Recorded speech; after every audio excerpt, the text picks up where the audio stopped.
Great! We are here another time at a business chat, and today I'm having Lorraine. And I'm so glad that Lorraine is here with me. And she is a copywriter and a content creator who blends her writing skills with natural gift of intuition to create super fantastic and beautiful heart-centered copy for creative entrepreneurs and women with a passion to make really a big difference in the world. I'm so happy that you're here with me, Lorraine. Oh, thank you so much. I'm very happy to be here with you too, Alessia. Great. I'm really looking forward to hear about your journey as an entrepreneur and what happened in your background life. And yeah, so I would say just let's get started. And how did you start your business? So my copywriting business, I started about a year ago, but I've been writing for my whole life, really, even as a child, all those little stories and poems and things that you write. So I've always loved language, communication. Lots of my jobs in the past were in teaching. I taught fitness, nutrition, and in offices, I ended up teaching people sort of IT skills and things. So there's always been that teacher and communicator in me. And then over the last 20 years, I've been running a nutrition and fitness business, and I was writing all my own content. So everything from the website to marketing, brochures, programs, obviously all my client reports. I even did some ebooks, and I was putting all this content out there and just, obviously you're not getting paid for a lot of that content you put out there. And I thought, I'm missing something here because I love writing. I'm good at it naturally. Why don't I turn this into a business? So that was sort of one mindset that was sort of going on. And then separately to that, I'd really got into oracle cards, a bit like tarot. And I'd started following an American lady who did a reading every week. And then I bought myself some cards, and this same card kept coming up that said, your life purpose involves reading, writing, editing, or selling spiritual-based books. And it just kept giving me kept giving me a message. And then one night over Easter last year, I woke up and I had this kind of complete download, as they call it. Some people call it a divine download, like this idea from a dream or something. And I just thought, right, yeah, I need to write for other people. And so within the space of 3 or 4 hours, I had a business name, an idea, a target audience. I bought the domain name, and I just kind of set it up. And then luckily it snowballed quite quickly because of the groups I was in. I asked some of my favorite female entrepreneurs what they thought of it, and they were all say, yes, sounds perfect for you. And so that was it, really. That was kind of how it was born. It was a leap of faith, following my heart, really. And that's really impressive, because sometimes it does happen that we have this, inspiration. And I don't know, at least to me, many times after the inspiration strikes, there is always the fear. What if? And I tend to overanalyze everything. So, but for me, there is always the fear. And it's really impressive that you really took this leap, and you just did it without overthinking. And in a matter of 4 hours, you had everything ready. Yes. It's maybe kind of even a sign, if we want to say that, because everything was ready, and there was only missing the first step from your side. So that's really fantastic. Yeah, I think you hit the nail on the head, really, with overthinking, because I'm somebody that has always had a lot of creative ideas, but I tend to overthink them a lot of the time. And then, yes, you're right, that's when the fears kick in. So it was one of those times where I just jumped in and did it. I think sometimes when we spend too long thinking about stuff, that's when we build up that fear. It's like trying anything, isn't it? Even a sport or something dangerous, or you're really scared of it, and then the minute you try, you go, oh, that wasn't so bad. Yeah, and I find it really interesting how you actually connected the two bits of your like yourself before starting this copywriting business, And even when you were working as a food coach, right? Was the food coach, you had this big element of writing. I remember seeing your content, and it has always been really inspiring content. So even though it was about food, it was something completely different than what you do now, but there was always this beautiful element of communication.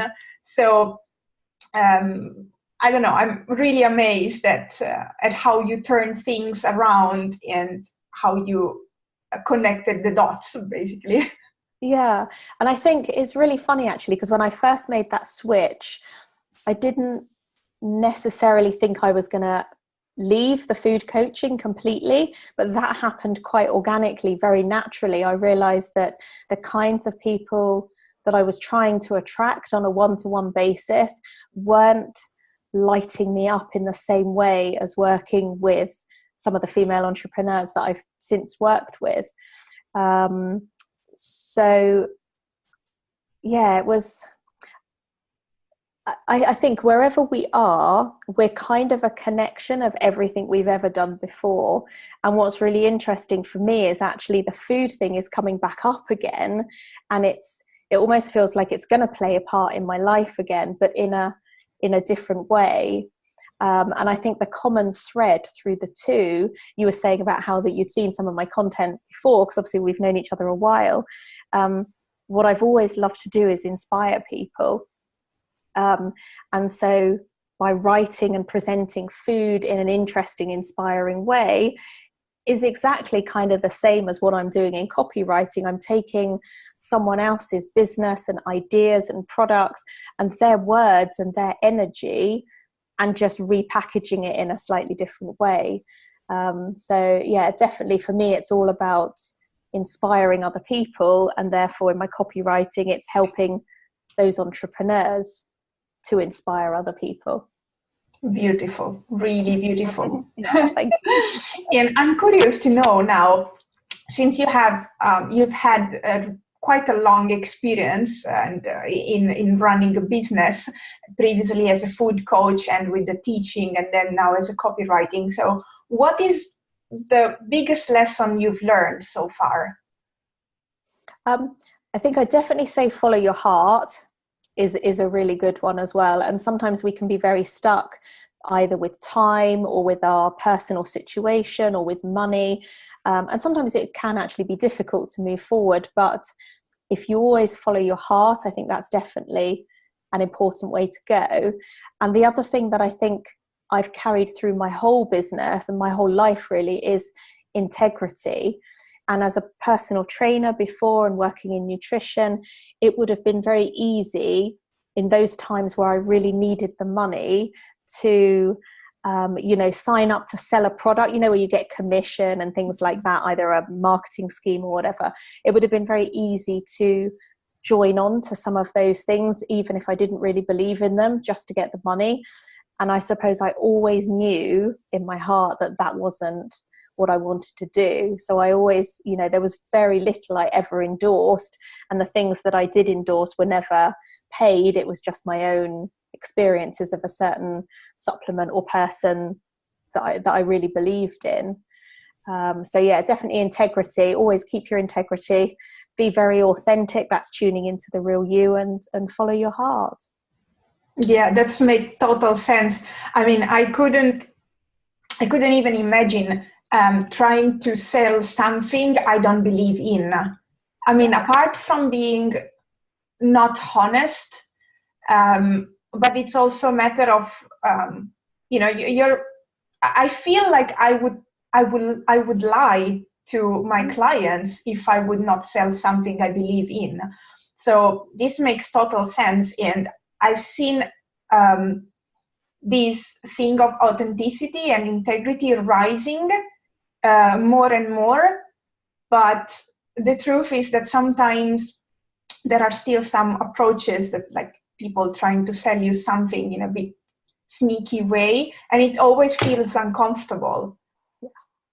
So it's a really key element. Yeah, exactly. And I would never want to make anyone else feel uncomfortable, all the people I connect with have that same kind of integrity and things as well. And that's actually interesting, sort of connected to that. When you think about ideal clients, you know, there's so much online about how to find your ideal client, what sort of pattern you should follow, how you should create your ideal client, her persona or his persona. But actually, the thing that came through for me is, who do I really want to hang out with? Who are the people I want to connect with? Who are the people I want to work with? And I kind of realized one day that actually it's the people like me that have that same passion, that integrity, authenticity, that female energy as well, the drive and determination.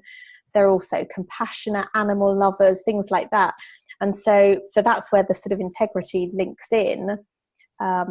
The kind of people that I wanted to work with had those same qualities, rather than doing the sort of, you know, my ideal client is between this age and reads this magazine and that kind of thing. It was more about based on personality and qualities and things like that. It's the things that make you the person you are. Yeah, I absolutely agree on this, and this is something that I also realize that, yeah, you know, there is all this buzz about, yeah, you need to create your ideal client, and you need to know what she or he eats for dinner and what she does in the free time. That, okay, yes, that's important, but if I don't share the same values with my ideal client, I'm not sure how we can work together. So when I started also realizing that I need to be watching at the values, I need to be watching at what that person is interested in, but in a way that what impact does that person wants to have in the world, and do we share that impact? So then it makes sense to work together, because otherwise it doesn't matter what she or he reads. It might be the same, it might not. I mean, I read magazines about knitting, and not necessarily my ideal client reads about knitting. We might not share that same hobby. So why should we focus on that rather than in things like integrity and being an action taker or a listener, for example? Exactly. Yeah. And I love how when you mention also about the element of, for example, being an animal lover, because you are always surrounded by these beautiful, cutie animals. I think you have a bunny and now a cat, right? Yes, yeah, I've got 2 rabbits. One's outside, one's inside. In fact, I should have let him out, because sometimes he comes and sits up here. Not for very long. He's still quite crazy. Yeah, we just got a kitten last weekend. So yeah, tiny little 8-week-old kitten. He's very cute. Lovely. Okay, now I have a scary question. Cool. How does the next level look for you? What is the next big thing you would like it to happen in your business?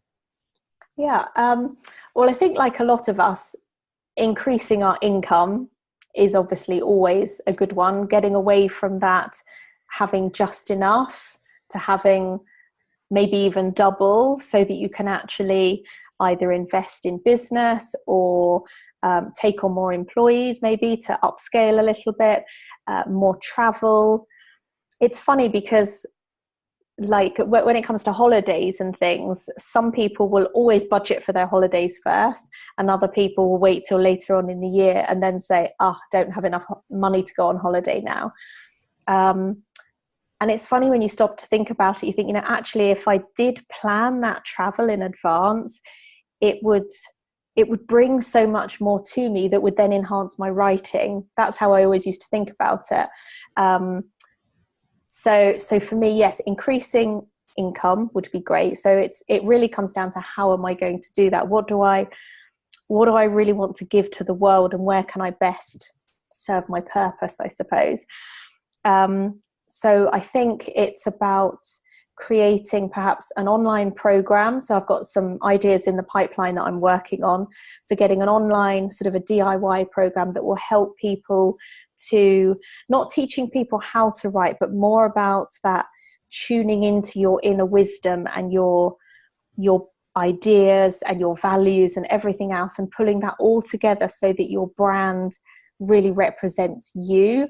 And then when you get into that space, your writing flows more effortlessly. Obviously, some people hate writing. Some people don't feel they're very good at it. Some people it's not their first language.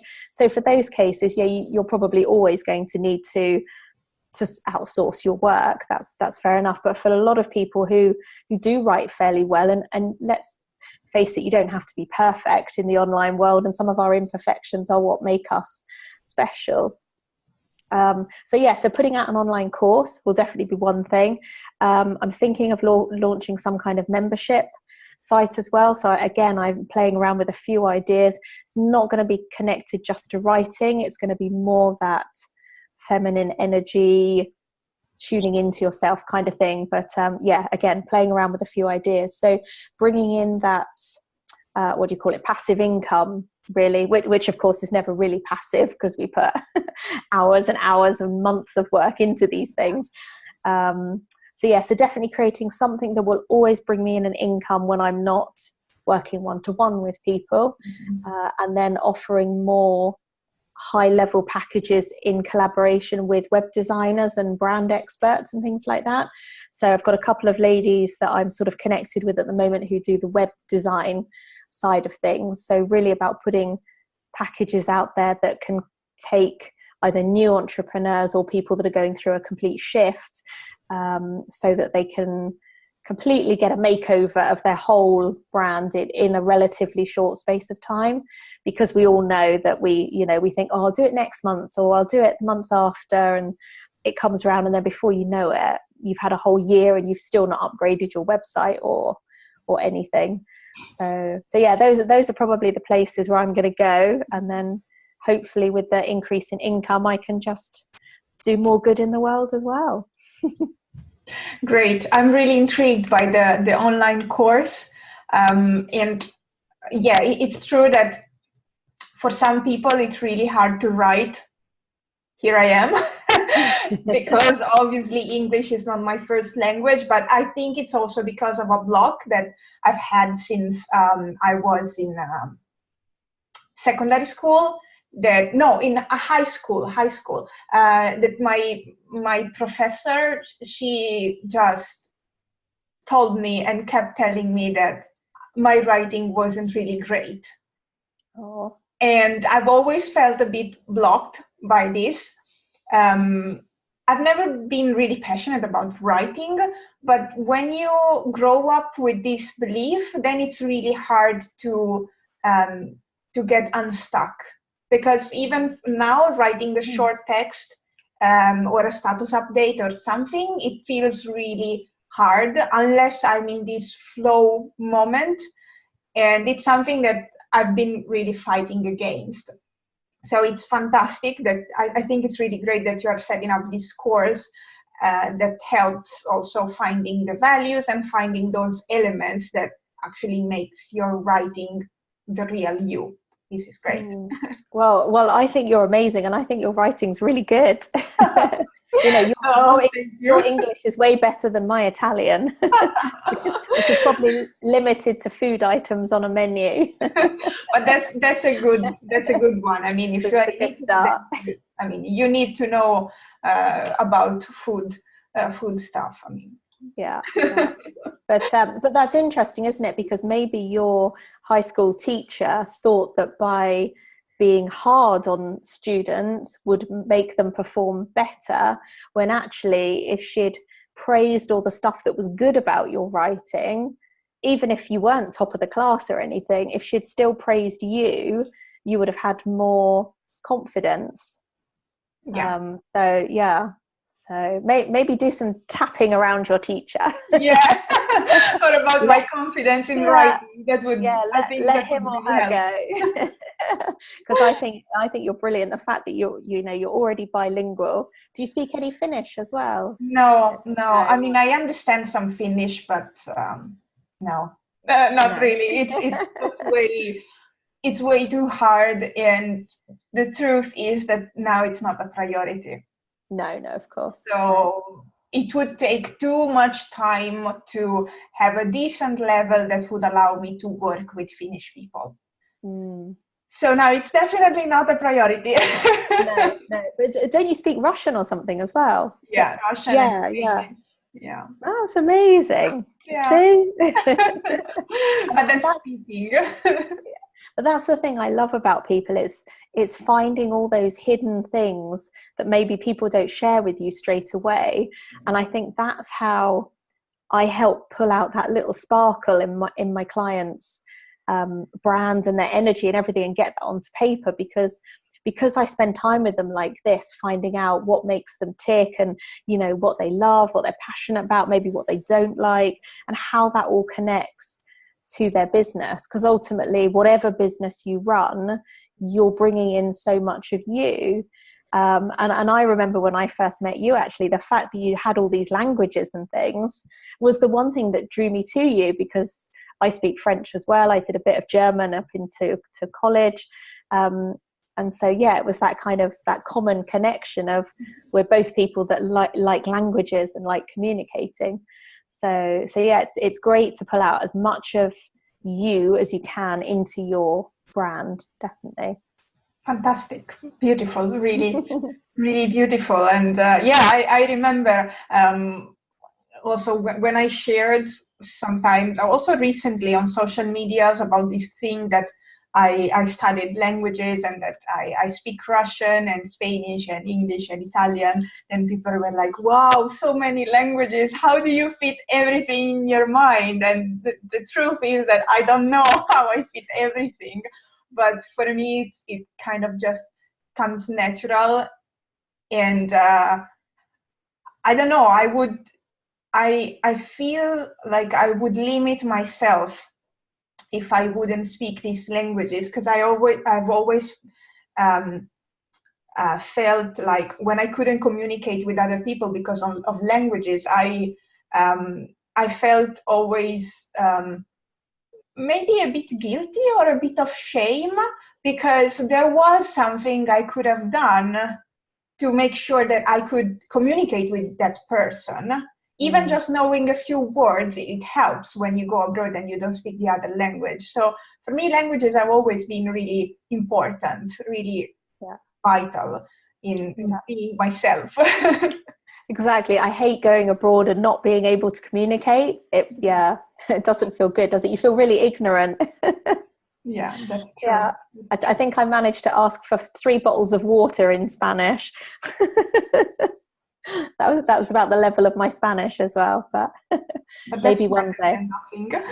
Yeah, I'd love to learn another language. That's on my bucket list for the next decade or so. Maybe even live somewhere else. Who knows? Yeah, great. Okay, tell us, what is your favorite resource or book?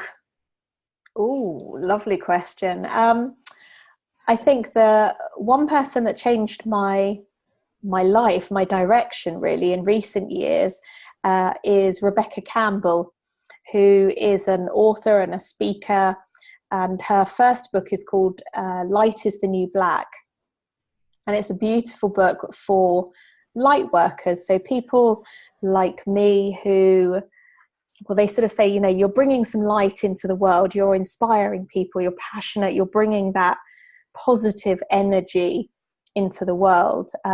It doesn't just have to be through things like massage or crystal healing or anything like that. It can just be the kind of work you do as an entrepreneur that just brings this light into the world. So I saw her speak at Hay House Ignite in London a couple of years ago, and then a few months later I went to her event in Bournemouth on the south coast of England, and it was a beautiful day, and the hotel was near the beach, sort of up high, and there's just all these women. There was about 110 of us. I like to think there was 111 because that's a really nice angel number.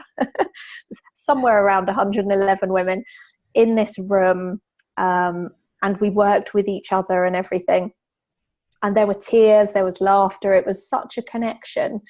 And I think the thing that I realized at that moment was it was that sisterhood and that connection that I'd been missing virtually my whole life.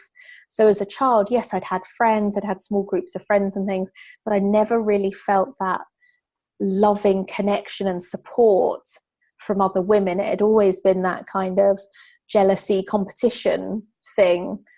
So anyway, I got her, I'd read her book before that event, and then that event as well, that kind of changed my whole direction. So I think Rebecca Campbell, definitely, Rise Sister Rise is her second book. So if you're interested, if anyone's interested in that kind of sisterhood, energy, vibration of the planet rising, then they're great books to read. Really easy to read, lovely bedtime reading books, really nice. Fantastic. And I can really see your eyes, the sparkle and the excitement that of this connection and sisterhood. It's really beautiful. Yes. Okay, we are about to close, but before we do, let us know where people can find you. Brilliant, thank you. So my website is called the soulfulword.com. You can come and find all my sort of basic information on there. Come and find me on Facebook as well. I'm the only Lorraine Pannetier on Facebook. So hopefully I never get cloned because I'm the only one. And my page there is the Soulful Word as well. And then there's Instagram. Come and find me at the Soulful Word there as well. Perfect. I will put the links below the interview and in the caption on my blog, so people can just go and click directly without looking for hopefully not any fake account. Okay, but thank you so much for being here with me today. It was really lovely to talk with you about this feminine energy again, which is it kind of it looks like it's the thread of these interviews I'm holding, and it's really beautiful. I feel like you were saying, this sisterhood and connection with other women. And what is really fantastic is that it doesn't matter where we are located in the world, because we can connect online, and it's really, really epic. I love it. Absolutely. Thank you so much for inviting me on today. It's always a pleasure to talk to you. I love your lovely, vibrant energy and big smile. Thank you. Okay, see you soon. Bye-bye.